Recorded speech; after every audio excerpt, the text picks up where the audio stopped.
Mohon maaf, barangkali kita bisa melihat tontonan di negara kita, kebencian, kemarahan, itu sudah merupakan suatu tontonan harian.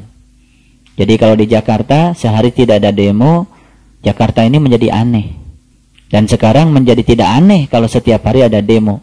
Sebab disitulah kita bisa menyaksikan betapa orang begitu mudah untuk marah, begitu mudah membenci orang, dan tidak punya kesempatan untuk mencintai orang lain karena dihabiskan seluruh waktunya hanya untuk menghukumi orang lain. Dia merasa dirinya paling benar dan orang lain itu semuanya salah. Dan itu secara sistematik ya dipertontonkan kepada kita, juga kepada anak-anak kita. Jadi sebetulnya yang harus disadari adalah, yang saya tangisi adalah satu hal, karena sesungguhnya kita tuh setiap hari mungkin saja kita hijrah, tapi hijrah bukan dari kegelapan kepada terang, tapi kita hijrah dari satu kegelapan kepada kegelapan yang lain. Ini mengerikan, ya. Kenapa kita hijrahnya tidak keluar kepada terang benderang? Karena kuncinya cuma satu. Barangkali diri kita lebih didominasi oleh sifat-sifat Fir'aun ketimbang didominasi oleh sifat-sifat Musa. Sedikit sekali, ya. Barangkali ya ajakan-ajakan untuk memakrifati Allah. Padahal di Quran jelas, wal takum minkum ummatun yad'una ilal khair wa ya'muruna bil ma'ruf wa yanhauna 'anil munkar. Harus ada sekelompok orang, harus ada kecil atau besar, harus ada wal takum minkum ummatun yad'una ilal khair, yang mengundang, yad'u, yang mengajak, ilal khair, kepada kebajikan. Apa itu kebajikan? Ya'muruna bil ma'ruf, ya, mengajak manusia untuk memakrifati dirinya agar dia bisa memakrifati Tuhannya, melewati apa saja. Banyak jalan untuk memakrifati Allah.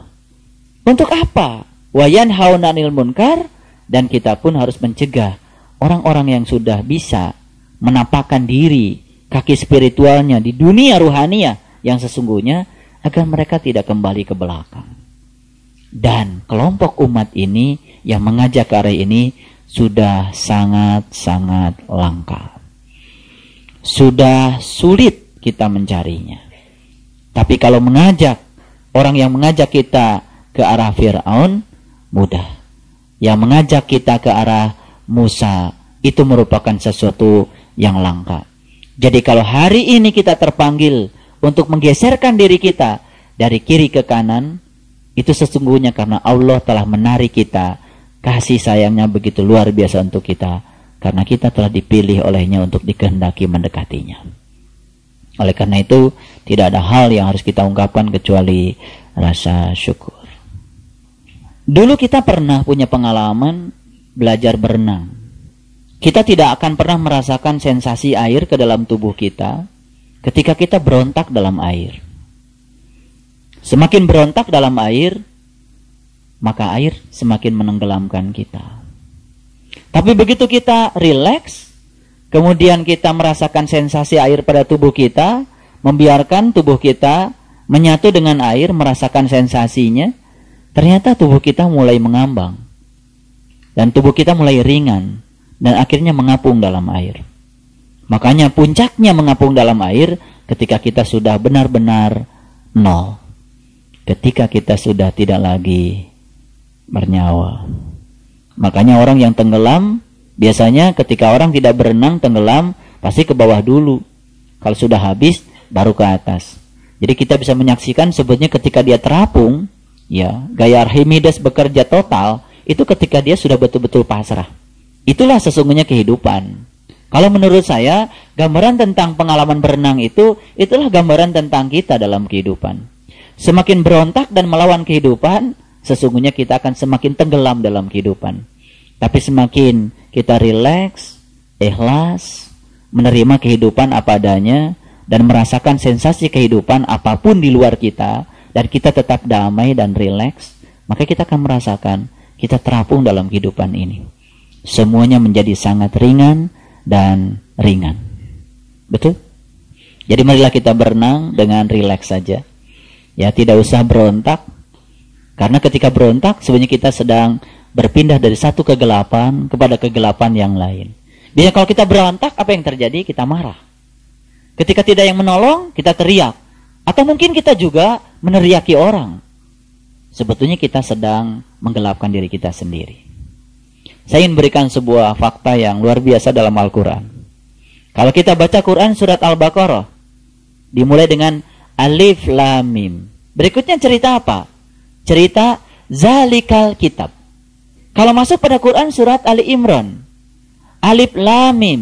Berikutnya apa? Allahu la ilaha illa huwal hayyul qayyum. Cerita Allah.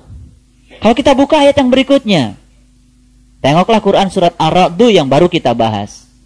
Alif Lam Mim Ra, tilka ayatul kitab. Quran surat Ibrahim, Alif Lam Ra. Di dalamnya apa? Kitabun, cerita kitab. Teruskan penelitian ini pada seluruh surat.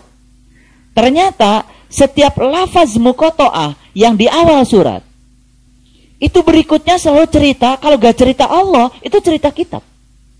Saya baru mengerti kenapa selama ini kita tidak dibolehkan membahas lafaz muqatta'ah yang di awal surat. Sebetulnya bukan lafaz itu yang tidak boleh dibahas. Karena sesungguhnya di balik lafaz itu cuma ada satu. Setiap kita menyelesaikan lafaz itu berikutnya kitab. Itu artinya apa?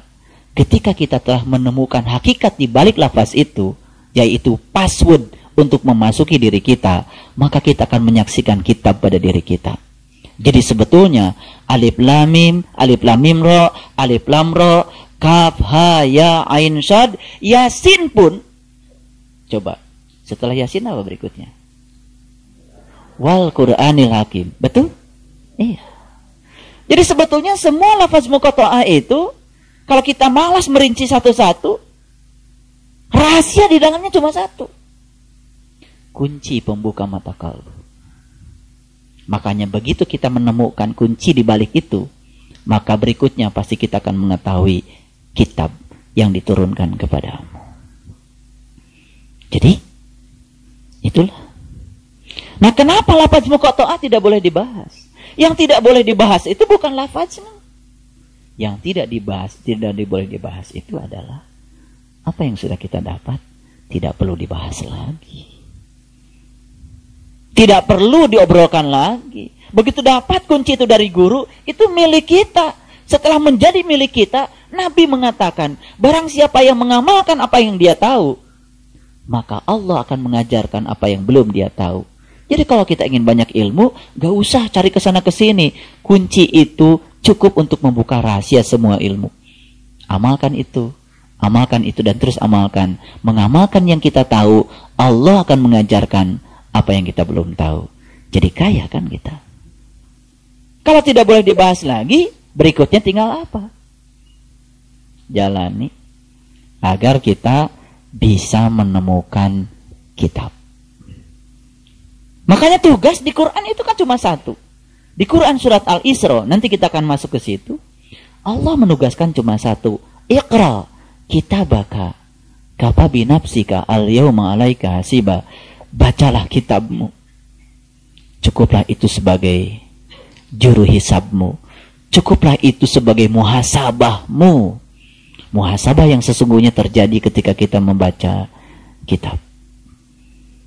Simpel sekali. Belajar agama itu simpel sekali. Semakin dalam saya diberitahu rahasia Al-Quran oleh Allah, ternyata semakin simpel agama itu, semakin sederhana. Ternyata di balik kesederhanaan itulah adanya kebijaksanaan dan kearifan. Ketika telah membuat sesuatu yang sulit menjadi amat sederhana, itulah sesungguhnya puncaknya ilmu. Jadi kalau masih berbelit-belit cerita sesuatu, itu namanya belum ngerti. Saya ngerti Pak, cuman susah ngomongnya. Itu belum ngerti. Lah bagaimana? Ya, sesuatu yang sudah dimengerti itu harusnya mudah dikomunikasikan pada orang lain. Kalau belum bisa dikomunikasikan, itu namanya tacan ngartos. Ya, jadi sekarang saya ingin berikan sebuah contoh sederhana. Mari kita lihat Mesir. Mesir itu tempat hidupnya Fir'aun. Jadi kehidupan Fir'aun dan Nabi Musa itu awalnya secara fisik dalam sejarah itu adalah Mesir. Jadi kalau menurut saya gejolak di Mesir ini bisa merupakan sebuah tanda besar dari Allah bahwa pertikaian darah di masa lalu terjadi di masa kini karena kita telah mengabadikan sifat-sifat Fir'aun. Dan Fir'aun ini sudah tidak tinggal di Mesir saja. Sudah beredar ke seluruh penjuru dunia. Dan kegelapan akan mewarnai seluruh penjuru dunia. Jadi ini kemungkinan akan menjadi sebuah bola salju. Karena akan terjadi resonansi yang luar biasa. Karena manusia tidak suka lagi berada dalam situasi yang tidak nyaman. Karena manusia punya hak asasi untuk nyaman. Jadi hak asasi itu seperti ini. Orang lain punya hak untuk menyakiti kita, tapi kita punya hak untuk tidak merasa tersakiti. Setuju? Nah itu yang bagus. Itu hak asasi yang benar yang kayak gitu. Nah hak asasi selama ini itu salah kaprah. Ketika orang lain punya hak menyakiti kita, kita juga punya hak menyakiti orang lain. Nah sama gilanya. Gak usah belajar Quran surat Ar-Ra'd. Capek-capek, ya kan? Iya, puncaknya Ar-Ra'd itu kan melawan kejahatan dengan kebaikan. Orang lain punya hak menyakiti kita. Kita punya hak untuk tidak merasa tersakiti. Lalu kita punya hak untuk menyayangi orang-orang yang menyakiti kita. Simple. Damai nggak kalau begitu semuanya? Damai. Nah, sebetulnya ketidakdamaian itu karena apa? Karena kita ego. Nah, egonya dibimbing oleh Fir'aun. Itu barangkali ya, Allah yang mengizinkan Fir'aun diawetkan itu tubuhnya, karena memang Fir'aun ini memang abadi. Di setiap zaman pasti akan ada. Oke. Saya cuma mengulang saja, supaya kita, oh iya ya, Qurannya ketika dipahami untuk diri saya, kok terasa ya pragmatisnya. Tapi ketika Quran ini dibaca, begitu dengar Fir'aun, oh itu dulu. Kan di sini dikatakan, ya, ingatlah nikmat Allah atasmu ketika dia menyelamatkan kamu dari Fir'aun dan pengikutnya. Gitu. Jadi oleh karena itu, maka ya, mari kita fokus pada diri kita ketika kita membaca Al-Quran. Supaya kita mendapatkan pencerahan terus-menerus dari Al-Quran. Baik, kita masuk ayat yang ke-8. Dan Musa berkata, jika kamu dan orang-orang yang ada di muka bumi semuanya mengingkari nikmat Allah,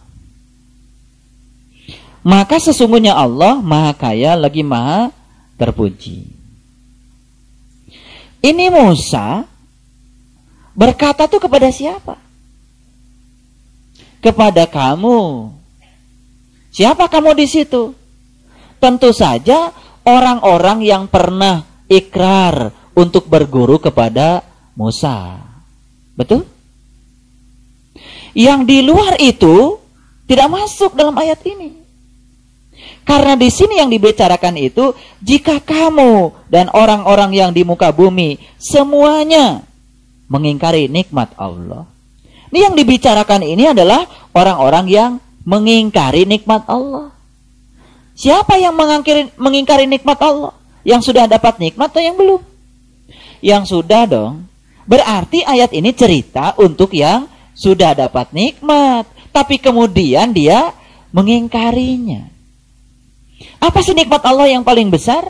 Allah katakan di Quran, wa'tasimu bihablillahi jami'a wa la tafarraqu wazkuru ni'matallahi 'alaikum idz kuntum a'daan fa'alafa baina qulubikum fa asbahtum bi ni'matihi ihwana. Nikmat Allah yang paling besar itu ketika Allah menyelamatkan kalbu kita dari gelap gulita kepada terang benderang, ketika Allah mengulurkan tali kepada kita, habl. Apa itu tali Allah untuk kita? Tali Allah itu kata Imam Al-Ghazali adalah ma'rifatullah. Jadi orang-orang yang telah Allah mengulurkan tali kepadanya, lalu dia menariknya dengan kuat, kemudian mengikuti kemana arah tali itu bergerak, dia akan terus berada dalam ikatannya Allah. Tapi orang-orang yang saat itu ragu dan melepaskan tali yang Allah ulurkan kepadanya, itulah sesungguhnya orang-orang yang mengingkari nikmat. Proses pengingkaran itu sebetulnya sederhana, karena dia membiarkan anak perempuannya hidup-hidup, tetapi dia menyembelih anak laki-lakinya. Artinya apa? Dia cenderung ke kiri, tapi tidak cenderung ke kanan. Makanya godaannya orang yang sudah belajar kerohanian itu pasti dari urusan dunia. Makanya ujiannya pun pasti akan dihantam terus urusan dunianya, sampai suatu saat dia menjadi imun dengan urusan-urusan dunia. Dan itu telah terjadi pada semua orang.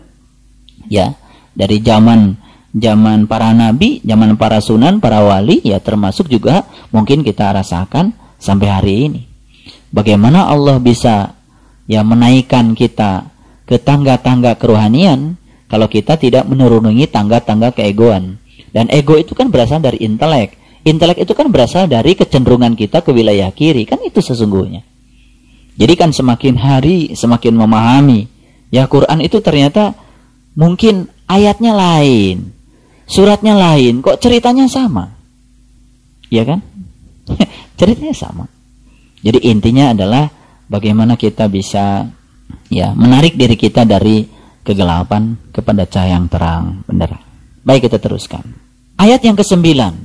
Mari kita lihat.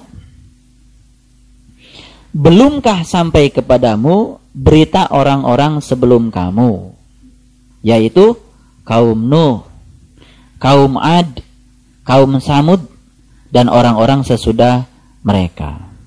Ini kan cerita tentang kaum Nuh, itu yang ditenggelamkan. Kaum Ad, kaum Samud, itu dibahas secara detail di Quran surat Al-Kahfi. Sebetulnya kaum Nuh, kaum Ad, kaum Samud itu adalah orang-orang yang dulunya itu sudah diberi nikmat tapi mengingkari. Tidak ada yang mengetahui mereka selain Allah. Telah datang rasul-rasul kepada mereka, membawa bukti-bukti yang nyata, lalu mereka menutupkan tangannya ke mulutnya. Ya, dan berkata, ya, sesungguhnya kami mengingkari apa yang kamu disuruh menyampaikannya kepada kami.